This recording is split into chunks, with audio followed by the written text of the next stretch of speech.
This is one of my favorite stopping points between Townsend and Three Forks. We're about 5 miles north of Three Forks alongside the highway. But today is just an epic day. This is just beautiful, the way the mountains got that dark blue look and the clouds. And then you see this herd of horses. I forgot, they're on the internet naturally. I think they're called the blue horses.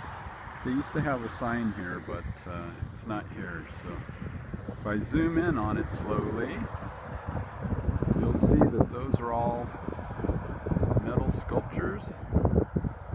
And if I can hold it steady enough, you can see how the artist scattered these horses. And it's just super, super cool.